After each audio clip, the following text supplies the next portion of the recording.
Now we're going to talk about round two for those e-scooters in Albuquerque. A new company delivered a few hundred of them around town earlier this year. And we know a lot of people are waiting to see if the bad behavior from the first round of scooters is making a comeback as well. We're talking about theft, vandalism, even a DWI. Those were just some of the problems that we saw the last time that e-scooters arrived here in Albuquerque. So we sent Griffin Rushton to find out how things are going this time around.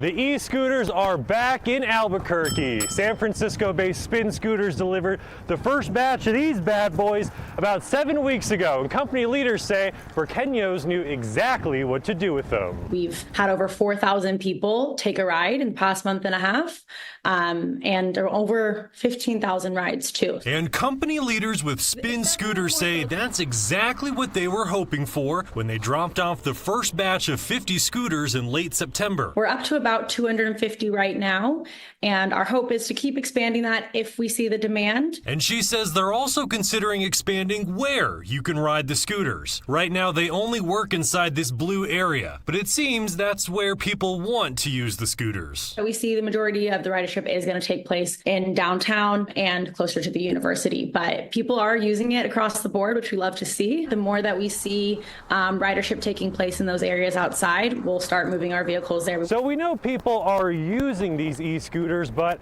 are they following all the rules this time around? You might remember frustrating scenes like this the last time e-scooters showed up in Albuquerque. So if I fail this, I'm going to get a DWI. Is that what you're saying? A month and a half in, have we seen any that kind of those issues? We are seeing some vandalism and some theft, but unfortunately, with our business, that is something that does occur. But here's the silver lining. I've overseen a lot of cities in my time here at Spin, and I've unfortunately dealt with worse theft and worse vandalism. Albuquerque police reported a hit and run involving a scooter at Central and Broadway last Friday, but a spokesperson confirmed the victim was actually riding a skateboard and says they're not aware of any other scooter incidents. The city's planning director says e-scooters seem to be working well for the community. We ask that folks continue riding safely and park e-scooters at designated drop-off points, bike racks, or landscape buffers and never block the sidewalks.